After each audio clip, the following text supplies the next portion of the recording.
गुरु प्रभु कृपा सभी को मेरा कोटि कोटि प्रणाम। माताओं बहनों बुजुर्गों साथियों को सभी को नमन नमन कोटि प्रणाम। आज हम बाबा अमरनाथ, अमर कहानी, अमर गुफा, अमर जो कबूतरों की दो की कहानी, और अब अमरनाथ यात्रा भी प्रारंभ हो गई है, उसी के बारे में हम बताना चाह रहे हैं। और आपके पास ये यदि पोस्ट पहुंची गई है तो कृपया करके आपसे अनुरोध है, कथा सुन लीजिए। अब हम कथा प्रारंभ करते हैं बाबा बर्फानी की, जो एक बार माता पार्वती और बाबा भोलेनाथ से माता पार्वती बोलती हैं,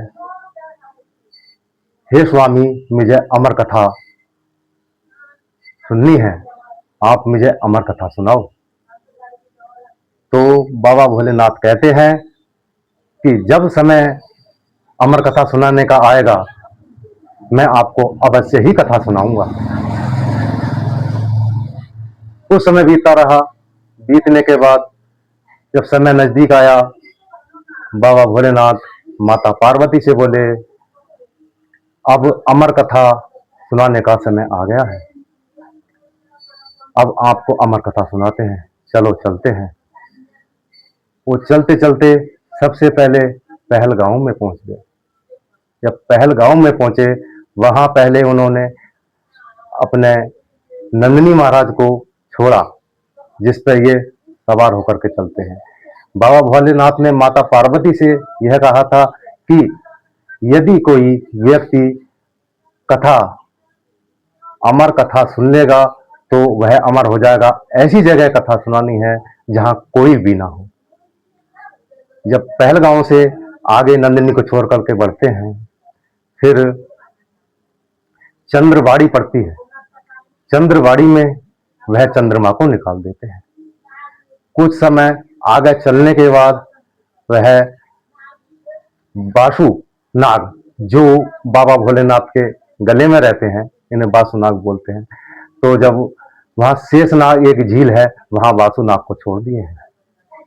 फिर वहां छोड़ने के बाद फिर आगे को प्रस्थान करते हैं।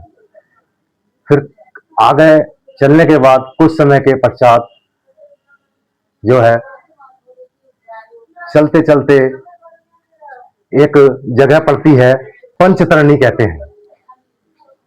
पंचतरणी में बाबा भोलेनाथ ने पंच तत्वों को भी त्याग दिया। पांच तत्व कौन कौन से हैं हम उनको बता देते हैं। जल, पृथ्वी, अग्नि, वायु, आकाश, इनको भी त्याग दिया। त्याग करने के बाद वह गुफा की ओर आगे बढ़ते हैं। जब गुफा के नजदीक पहुंच जाते हैं, तब बाबा भोलेनाथ माता पार्वती से कहते हैं कि अब जहां हमें कथा सुनानी है हम आ गए हैं। और वहां अग्नि से उत्पन्न ज्वाला जो है रुद्र रूप के रूप में साक्षात उन्होंने वहां प्रकट की और उनको पहरे पर लगा दिया। रुद्र की जो नजर से भी जो दो कबूतर के अंडे थे वह भी नहीं नजर आ पाए। और रुद्र जो है गुफा के आगे बैठ गए और बाबा भोलेनाथ और माता पार्वती गुफा के अंदर, एक तरफ बाबा भोलेनाथ बैठे, दूसरी तरफ माता पार्वती बैठी। और कथा प्रारंभ करने से पहले उन्होंने कहा, मैं अब आपको कथा सुनाता हूं और आप उसमें हुंकारा देते रहना। ठीक है, बाबा भोलेनाथ कथा सुनाते हैं। उसी में जो दो कबूतर के अंडे थे उनमें छोटे छोटे उस समय बच्चे थे। और कथा प्रारंभ हो गई। माता पार्वती को नींद सी आने लगी। उधर नींद सी माता पार्वती को आने लगी, उधर कबूतरों जो अंडे थे दो, उनमें से पूरे कबूतर का रूप धारण कर लिया। और जब माता पार्वती सो गई, कबूतरों ने सोचा कि माता पार्वती सो गई हैं और हम अब माता पार्वती हुंकारा दे रही थी, अब हमें हुंकारा देना पड़ेगा। तो वे अपनी आवाज में गुटर गुटर की या हूं हां की आवाज में हुंकारा देने लगे। बाबा भोलेनाथ अपनी अमर कहानी सुनाते रहे। बाद में जब समाप्त तब बाबा भोलेनाथ देखते हैं कि माता पार्वती सोई हैं, और उन्होंने देखा कि हुंकारा दे कौन रहा था जो जिसको मैं कथा सुनाया। फिर उन्होंने देखा कबूतर का दो जोड़ा, तो उन्हें बहुत क्रोध आया, और माता भी जागी, उनको भी काफी क्रोध आया। जैसे क्रोध को अपने श्राप देने के लिए तैयार हुए, तो बोले आप अपने कबूतर से बोले आप अपने रूप में आइए। वो अपने रूप में आने के बाद बाबा भोलेनाथ से प्रार्थना करते हैं, हे प्रभु, तीनों लोकों के मालिक आप हैं, आपकी मर्जी के बगैर कोई भी पत्ता ना हिला है और ना ही हिलेगा, तो हम आपकी ही मर्जी से आए हैं यहाँ। बाबा भोलेनाथ मुस्काए और बोले ठीक है। फिर माता पार्वती और बाबा भोलेनाथ उनको आशीर्वाद देते हैं कि अब आपने पूरी कथा, अमर कथा सुन ली है, आप अजर और अमर हो, और आपको यहीं पर ही रहना पड़ेगा, गुफा में ही। ठीक है, उन्होंने सरमस्तक करके स्वीकार किया। अब ये कथा यहीं पर रोकते हैं। अब इस अमरनाथ गुफा का पता कैसे चला, किसने लगाया, अब उसके बारे में बताते हैं। एक बार एक बूटा बकरवाल नाम का व्यक्ति जो बकरियां या भेड़ चराता था, वह डेली का उसी का काम यही था, प्रतिदिन की प्रतिक्रिया थी। एक दिन वह अपनी भेड़ बकरियां चराते चराते काफी समय दूर निकल गया, और उधर जब उसका घर वापसी आने का समय हुआ, तब अपने बकरियां का लोज मतलब जो ढूंढने लगा, और तो ढूंढते ढूंढते वो गुफा के नजदीक पहुंच गया। वहां एक महात्मा या साधु मिले, जो उन्होंने कहा ये लो थैला, और थैले में कुछ काला कोयला वगैरह था या पत्थर वगैरह था, बोले यहां खोलकर मत देखना। ठीक है, वह उस थैले को लेकर के चल दिए, और अपने जो भेड़ और बकरियां थी अपने गांव की तरफ चल दिए, ताकि जब उनको वजन लगने लगा बूटा जी को, तब उन्होंने जो है उस थैले को सोचा कि मैं अब खोल करके देख लेता हूं। जब थैले को खोल करके देखा, उसमें सोना ही सोना था। वह देख करके बूटा गडरिया था या और किसी भी जाति से संबंध रखता था, तो आश्चर्यचकित रहा और कुछ समय के लिए भावुक हो गया, और उसने सोचा, और सोचने विचार करने के बाद वह उस थैला और अपनी बकरियों को छोड़ करके वहीं पर वह गुफा की तरफ दौड़ा जहां बाबा मिले थे। तो वहां पहुंचने के बाद उसने क्या देखा कि बाबा यहाँ तो कोई महात्मा या संत है नहीं, और गुफा है। तो उन्होंने सोचा कि जब यहां तक आया ही हूं मैं, तो अब गुफा में ही देख लेता हूं। जब गुफा में अंदर की तरफ गए, तो उनको पहले सफेद दो कबूतर दिखाई दिए।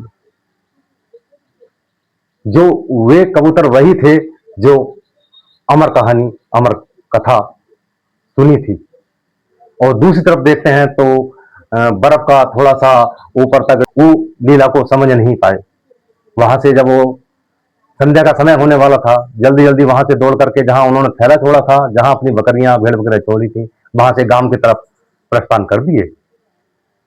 करने के बाद रास्ते में और जो है बकर वाले भी मिले और गांव वाले भी मिले। उन्होंने उसको अपनी बात को, जो घटना उनके साथ में घटी, उन्होंने उसको बताया और कहा। तो जो बकरवाल उनके साथ थे, कुछ वह और कुछ गांव वाले बोले कि ऐसा है, आज आप तो रात हो गई है और कल को सुबह ही आप वहां चलेंगे। तो कुछ उसमें साधु महाराज, सुबह ही भोर होता है, भोर होते ही सभी बूटा के घर पहुंच गए। बूटा को लेकर के उस तरफ जहां अमरनाथ गुफा थी बाबा भोलेनाथ की, उस तरफ चल दिए। वहां पहुंचने के बाद देखते हैं कि गांव वाले भी थे और उसके साथ जो बकरवाल थे दो चार, और जो गांव वाले थे, और जो महाराज भी थे और पंडित भी थे। तो उसमें जब गुफा के अंदर पहुंचे तो वहां कबूतरों को देखा, और देखते थे एक तरफ उनकी नजर पड़ी तो ये तो बाबा भोलेनाथ का शिवलिंग है, इन्हीं बाबा भोलेनाथ। और दूसरी तरफ जो है देखा तो माता पार्वती का।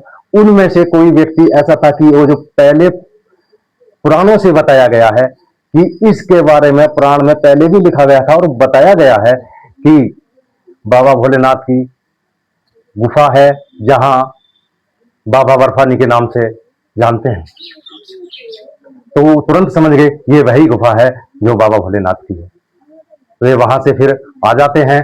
आने के बाद इसका जो प्रारंभ लगभग हुआ 1872 ईस्वी में सबसे पहले इसके प्रारंभ किया गया। और आज भी अमरनाथ यात्रा काफी व्यक्ति श्रद्धा और भाव के साथ जाते हैं। और यह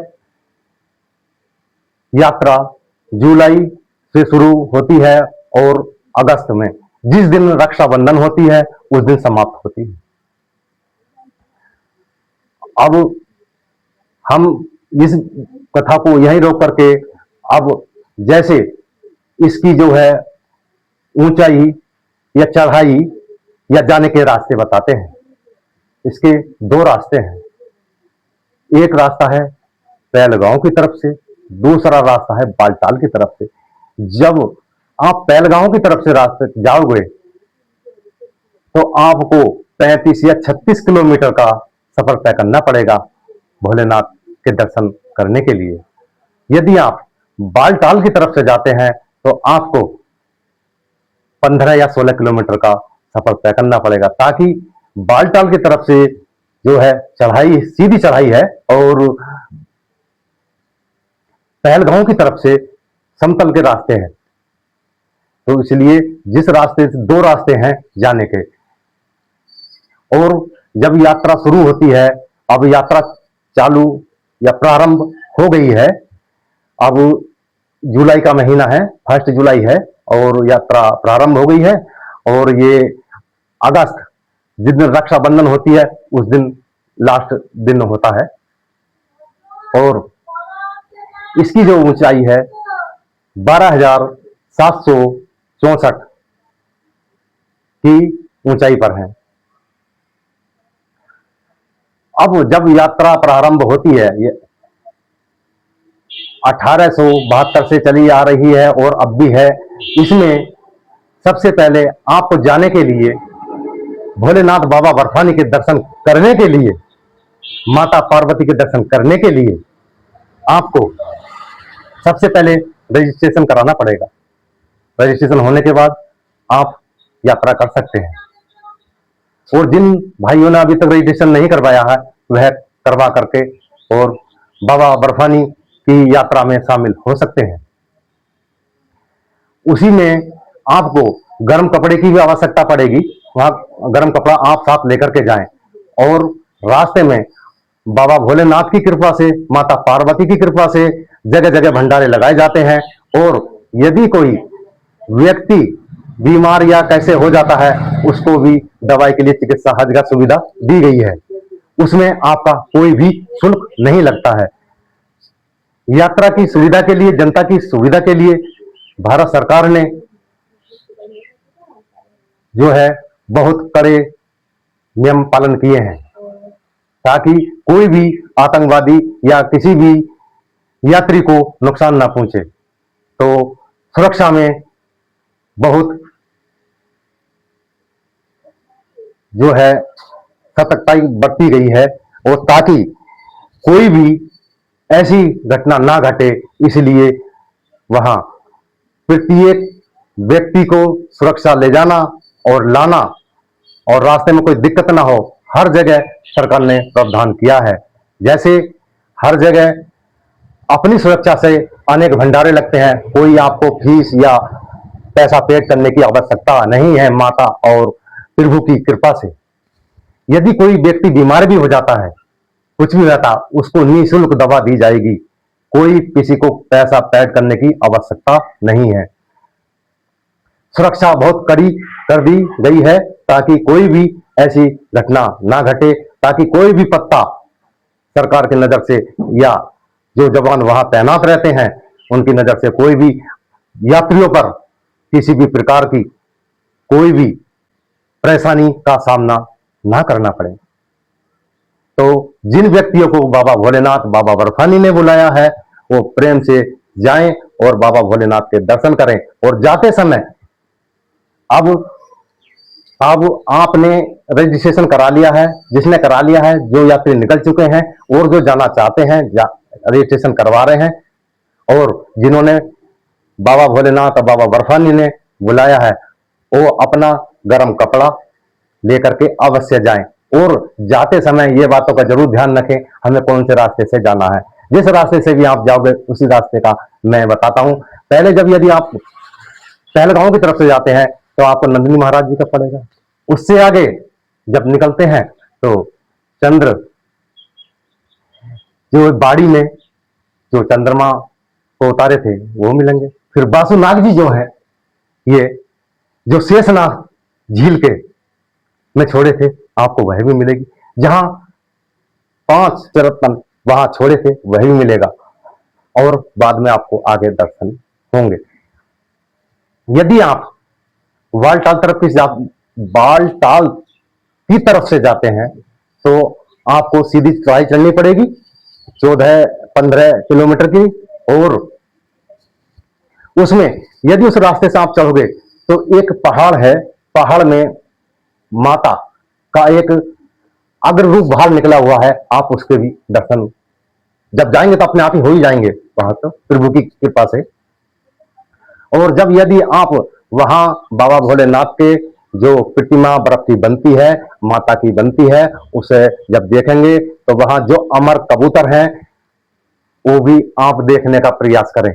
आपको जिसको देखने को मिल गए कि तो भी शुभ है, बाकी तो वहां जब आप यात्रा करना बाबा भोलेनाथ, माता पार्वती ने बुलाए हैं तो शुभ ही शुभ होता, अशुभ का तो कोई मतलब ही नहीं है।